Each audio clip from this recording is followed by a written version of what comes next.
The Eastern Front of World War II was a place of extremes.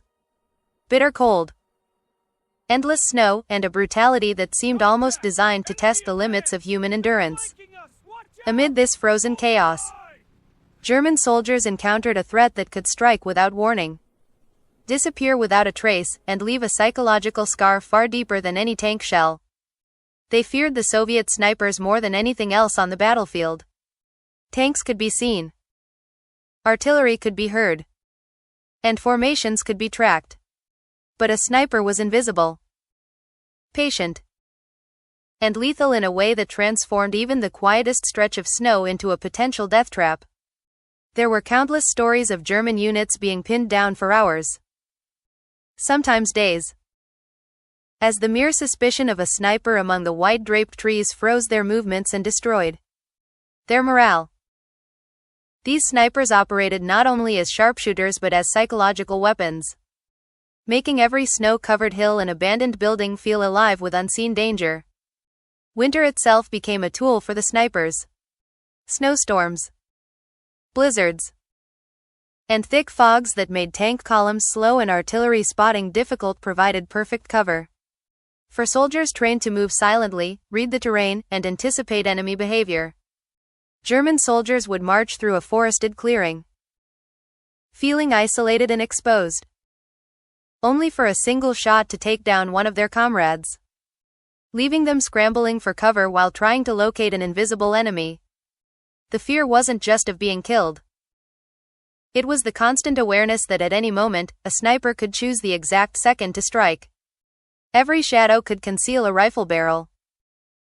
Every snowdrift could hide a human shape. And the wind itself could carry the faintest hint of a sniper's presence, or mask it entirely. The legend of these snipers grew not just from their kills, but from the stories told by the survivors. Germans spoke in hushed tones about soldiers vanishing in the middle of a march, about entire units hesitant to advance, frozen by the sense that they were walking into an invisible trap. Unlike tanks, which demanded a response of artillery or flanking maneuvers, snipers were unpredictable. A tank could be attacked with planning, but the sniper turned every mission into a nerve-wracking game of chance. Their patience was terrifying. Some would wait for hours, sometimes days, in freezing conditions, perfectly still, blending into a tree line or a ruined building, until their target entered the perfect field of fire. There was a precision in their lethality that made every encounter personal. A tank could crush metal and shake the earth, but it did not care for who it destroyed. A sniper, however, picked his moments, aimed with cold calculation, and left a human mark that resonated far beyond the battlefield. The fear extended beyond the immediate threat of death. German soldiers spoke of how the sniper's presence could disrupt entire operations. Supply lines slowed, patrols became hesitant, and even seasoned officers hesitated to order movements in areas where snipers were active. Commanders had to allocate extra men for reconnaissance and counter-sniper missions, further straining resources and exposing units to new vulnerabilities. The psychological impact was compounded by the extreme conditions of the Eastern Front. The freezing temperatures, the endless snow, and the sense that the terrain itself was conspiring with the enemy. In that environment, a sniper was not just a marksman. They were a specter, a ghost that turned every snow-covered forest into a potential trap, every building into a hiding place for death.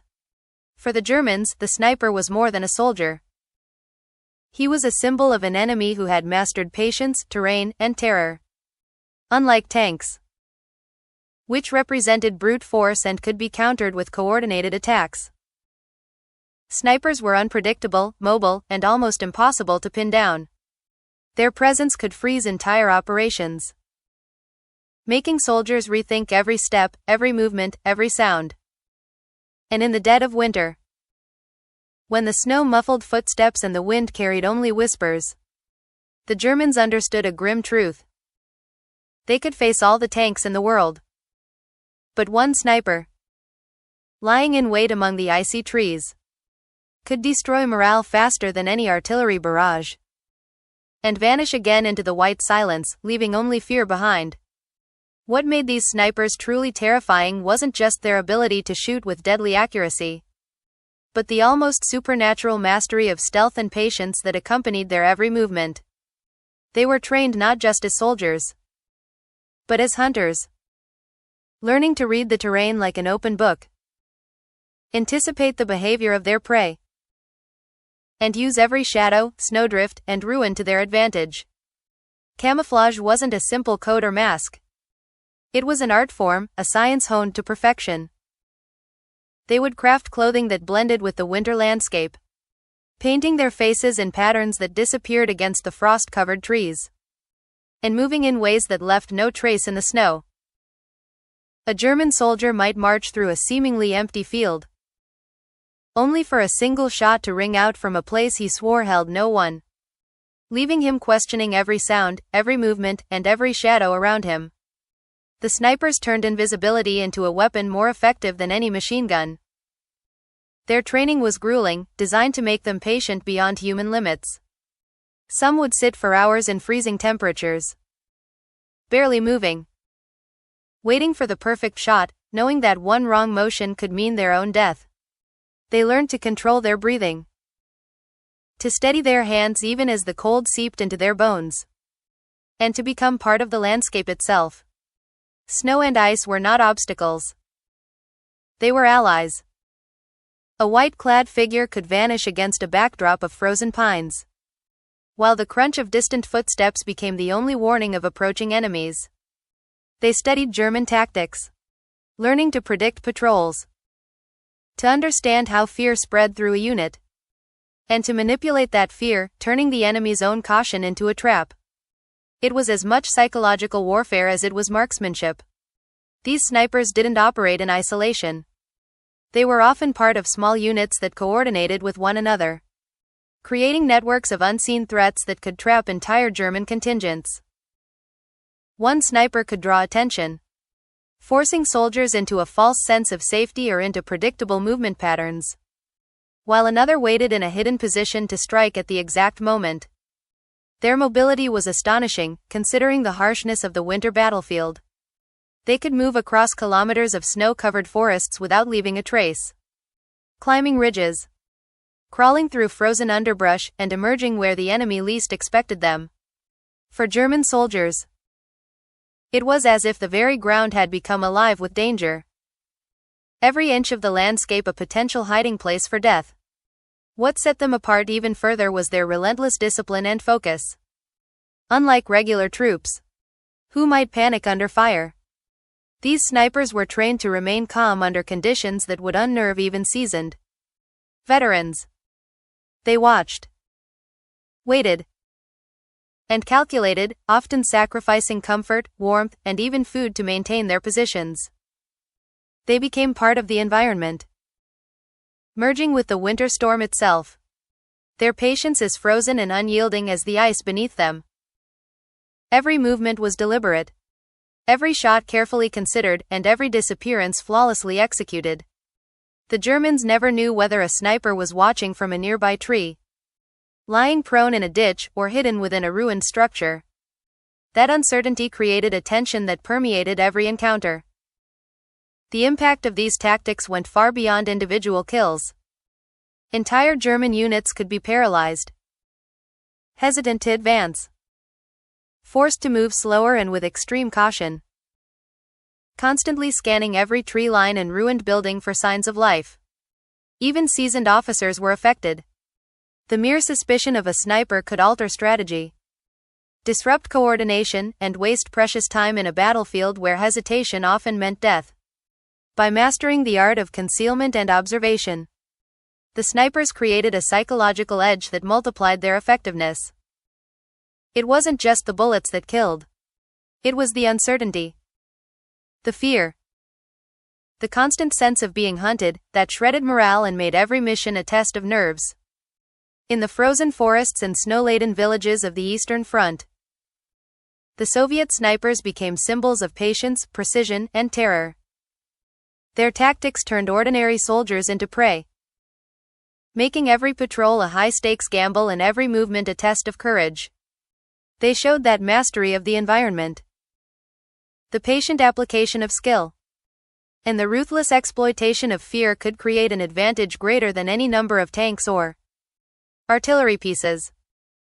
The Germans learned, often too late, that in the cold expanse of the Russian winter, the sniper was not just another soldier. They were an invisible predator, a master of stealth and surprise, and a weapon that struck at both body and mind, leaving an indelible mark on those who faced them. Behind the chilling reputation of Soviet snipers on the Eastern Front were the human stories that made their legend both feared and unforgettable. These were not faceless soldiers or mere instruments of war. They were individuals shaped by the brutal realities of the battlefield, hardened by loss, and driven by a singular focus on survival and precision. For the Germans, the snipers became almost mythic figures, ghostly presences that could appear and vanish with uncanny timing. Yet for the snipers themselves, each shot was the product of intense discipline, training, and personal sacrifice. A constant struggle to remain alive in conditions that would have crushed anyone less prepared. The winter of the Eastern Front was unforgiving, and to survive as a sniper required more than skill. It demanded courage, endurance, and an almost obsessive attention to detail. Some of the most famous names in sniper history emerged during this time, their exploits transforming them into both propaganda icons and symbols of terror for the enemy. Soldiers like Vasily Zaitsev became household names not only in the Soviet Union but across the battle-scarred landscapes of Europe. Zaitsev, operating during the Battle of Stalingrad, was said to have killed hundreds of German soldiers. But the impact of his work went beyond numbers. Every German patrol knew the stories. Every soldier felt the invisible pressure of someone watching, waiting, blending perfectly with the ruins of the city or the frost-laden riverbanks. His legend was a psychological weapon as much as a physical one, making entire units reconsider movements, slow advances, and second-guess strategies. Yet the human cost for these snipers was immense. Many endured frostbite, hunger, and exposure for days on end, lying motionless in snowdrifts or atop frozen rooftops, waiting for the precise moment to take a shot. Sleep was a luxury, warmth a fleeting comfort, and every decision carried the weight of life and death. To the Germans, it seemed like supernatural patience. To the snipers, it was sheer necessity. They understood that one lapse in concentration or one careless movement could mean immediate death. Their lives were inseparable from the landscape. Each snow-covered hill, shattered building, and icy trench both a shield and a trap. This extreme combination of endurance and skill forged not just deadly marksmen, but living legends whose names would echo long after the war ended.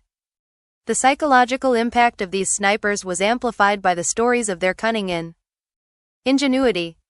They would use the environment to mislead the enemy, setting traps and decoys, leaving false tracks in the snow, and creating illusions of troop movements where there were none.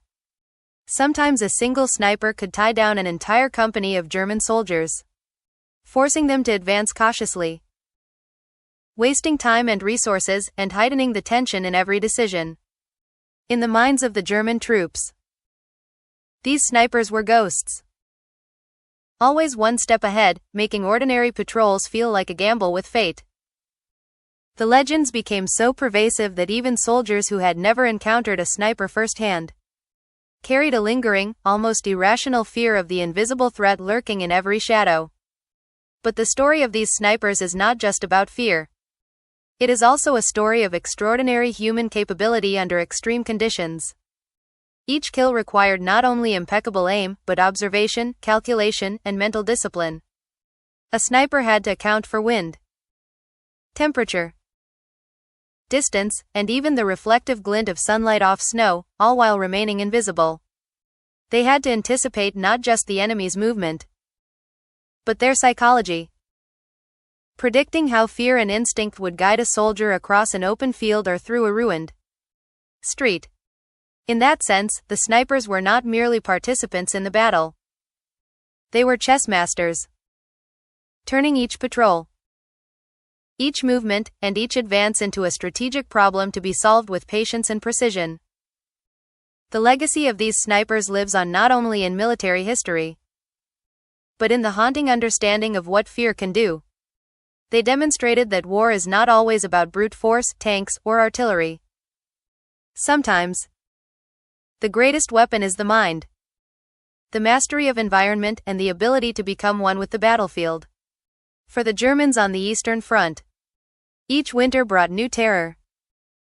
Not from armored columns, but from the silent, unseen adversary who could strike with devastating accuracy and vanish before anyone could respond. These snipers became symbols of both human ingenuity and human cost. A reminder that courage, patience, and precision can turn ordinary individuals into legends. And that in the frozen expanse of war, the most feared enemy is often the one you cannot see.